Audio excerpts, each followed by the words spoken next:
suspension, tires, brakes, or anything here because we're going to do all that on the other side. So I'm going to start the top again of the engine. Here's my coolant. You're not going to physically have to climb up here and open the cap.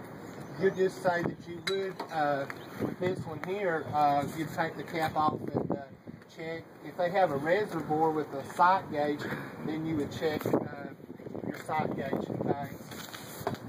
So what I do, I try to put my parts in groups. So water pump, since it's water and my coolant, I put those two together. So I do my coolant, and then I would check. I just need to say a little bit about my coolant, that it doesn't look like there's any leaks coming out of it, and I would check and make sure that it's up to the level that it should be. With this type of equipment, you'd take the cap off and just stick your fingers in it, and you should be able to feel it with your fingers. If you don't, you probably need to add some. And don't add it all the way full because it'll throw out what extra it don't need.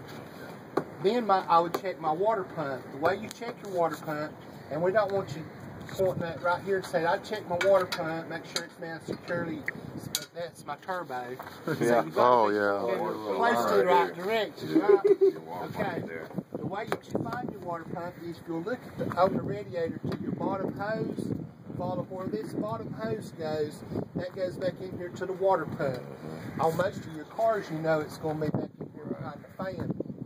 But on the big truck, it's mounted back here. What I'm looking for on the water pump is that I don't see any, leaks. Looks like it's mounted securely. Then I would go to my alternator.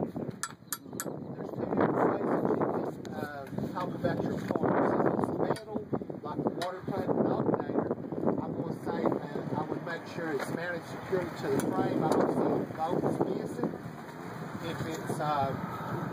If it's a rubber part, like a hose, here, there, here, tower, anything that's rubber or any type of rubber product like that, then you're going to say, I would make sure that it doesn't have any dry rot places in it, that it doesn't have any cracks in it, okay? So just use those two, and those two different descriptions will cover the whole truck.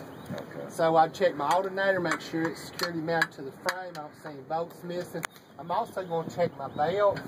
Since it's rubber, I'm going to say I don't see any dry rot places in it, maybe any places that's broke or getting ready to come apart.